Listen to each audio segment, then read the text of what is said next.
Elizabeth, as far as how you practice today with this issue, I mean, what's your split between virtual and in person right now? I mean, 50-50, 70-30, what's that? Oh man, I think it's almost 80-20, 80% virtual. You know, people are still in a backlog. There's a lot of trials going, but I still like a lot of lawyers just say, it's just so much easier to do virtual. I don't even want to mess with doing in person. So I still have a lot of people that stick with the virtual, even if they're going to trial, they're still going to, just because from a cost perspective, it just makes more sense for them. But I have other folks that, they need that in person for trial prep, but they need it also for the client to really be able to assess the risk. And so, it really kind of, it's still coming down to an 80, probably 80-20 split.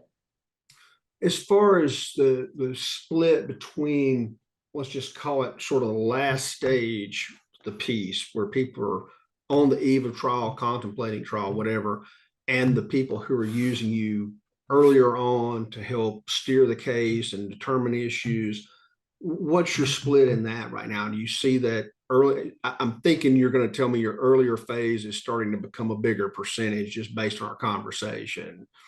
Yeah, it's still probably 60-40 people waiting to do them after the last failed mediation, or I want to wait till after expert depositions, or I've got a trial coming up in the next 45 days, so it's still probably 50-50, and it's just a matter of, I think, people just knowing that it's out there, that you can do that, and you know thinking about it earlier on, like you mentioned, like you just like it doesn't really cross your mind, because when you're first seeing a case, you're in total investigation mode. Like, what do we get? Where do we go? What open records requests? So sometimes it doesn't just even kind of come into your mind about kind of what's going on. So it's still 50-50. But I think it may grow, but I think it really just kind of depends on kind of where people are and kind of setting up their case flow, if you will. Yeah, yeah.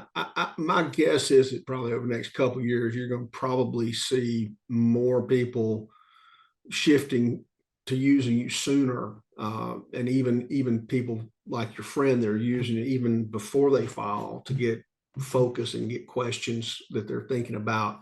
It's a smart use of resources. I'm going to start using you more on earlier in the cases. And like I said, this case we recently got you or getting you involved in with this focusing liability. That's a good example. I mean, the case is filed, but it's at the very early phase.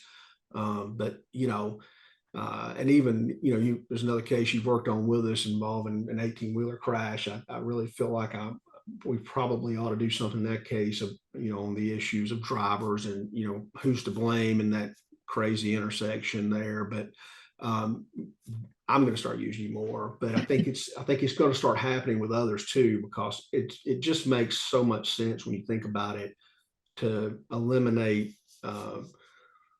the gut instinct has served us well for a long time, but when you can get really solid factual information, it's you have to start thinking about why you're not, especially when when you can use resources and you have resources to bring someone in with your talent to help with those types of things.